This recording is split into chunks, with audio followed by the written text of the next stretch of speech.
नमस्कार दोस्तों, मेरा नाम है निहाल सिंह और बहुत लोग मुझसे एक ही सवाल पूछ रहे हैं कि आपको मीडिया में सैलरी कितना मिलता है, आपने मीडिया ज्वाइन कैसे किया, या फिर मीडिया में आप क्या क्या करते हो और क्या क्या प्रॉब्लम्स आती है। तो मैं आपको ये सारी बातें बता देता हूँ, आपने बहुत पूछा है।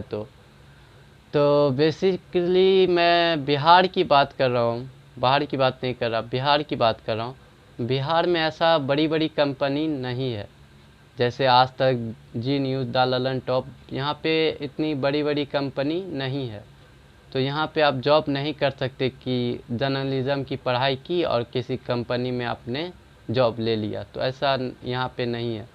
यहाँ पे इंसान को खुद अपना चैनल बनाना पड़ता है, खुद से स्टार्टिंग करना पड़ता है। आपको अपने चैनल को भी ब्रांड बनाना पड़ता है, आपको खुद को भी ब्रांड बनाना पड़ता है। आप ये नहीं कि ब्रांड बना हुआ है चैनल आज तक, आप बिहार में यहाँ पे है और आप उसमें ज्वाइन करके आपको बहुत सारा इज्जत मिलेगा, आप बहुत लोगों का इंटरव्यू ले सकते हो, ऐसा नहीं है। यहाँ पे आपको खुद ही अचीवमेंट, धीरे धीरे आपको खुद यूट्यूब चैनल खोलना है, खुद ही एडिट करना है, खुद ही रिपोर्टिंग करना है। जब मैं शुरू शुरू में, मुझे भी लगा कि बहुत आसान चीज़ है मीडिया काम करना, पर जब मैं गया तो मुझे पता चला कि कितना हार्ड वर्क करना पड़ता है, क्योंकि मेरे पास उस तरह के सोर्स भी नहीं थे। मैं अकेला जाता था कवर करने जो भी क्राइम का सीन होता था।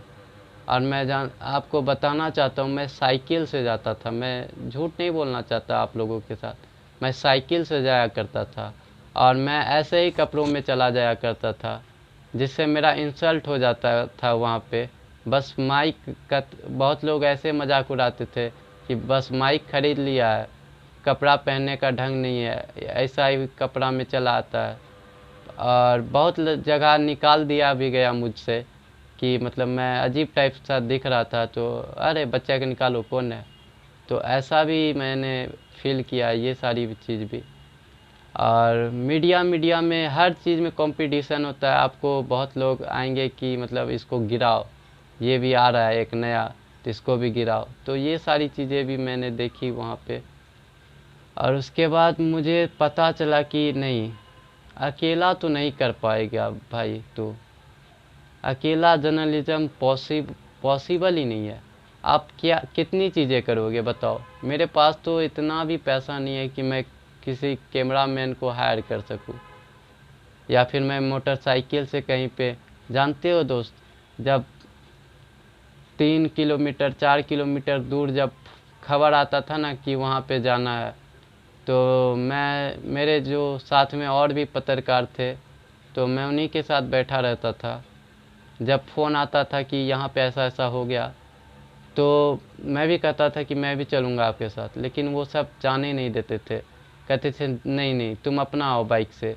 तो मेरे पास तो बाइक होता नहीं था, तो 5-6 किलोमीटर मैं जब साइकिल से ही चला जाता था, 5-6 किलोमीटर।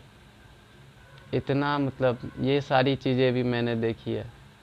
और उसके बाद मैं जब जाता था तो वहाँ पे क्राइम सीन ख़त्म हो जाता था, फिर भी मैं जो मुझसे बनता था मैं शूट करके मैं औरों को दिखाना चाहता था कि नहीं हो, मैं भी एक क्राइम रिपोर्टर हूँ। और फैमिली प्रेशर भी थोड़ा सा आ गया था, इसलिए जर्नलिज़्म को थोड़ा छोड़ना पड़ गया मुझे, क्योंकि लाइफ में जो है ना, अकेला वो उस तरह से मैं सक्षम ही नहीं हूँ कि मैं उस तरह से काम कर सकूँ। मुझे कोई सपोर्ट करने वाला भी नहीं है, या फिर कोई अप्रिशिएट भी नहीं करता कि तुम करो, मैं तुम्हारे साथ हूँ। या फिर पैसे से सबसे बड़ी बात तो यही हो जाती है कि बात पैसे पे आके ख़त्म हो जाती है, कि आपको अगर पैसा किसी काम से नहीं आ रहा तो सब कहेंगे कि मतलब ऐसे टाइम पास कर रहा है।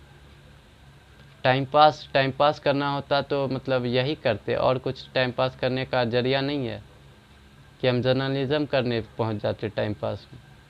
फिर भी लोगों की अपनी सोच है, तो स्ट्रगल लाइफ में चल रहा है, देखिए अब क्या होता है। बस उम्मीद लगाए हुए हैं कि यूट्यूब पे अगर चैनल मोनेटाइज हो जाता है तो पैसा आने लगेगा थोड़ा मोड़ा, तो उससे अपने क्राइम रिपोर्टर के जो सपना है क्राइम रिपोर्टिंग का, उस चीज़ को मैं पूरा कर सकूं।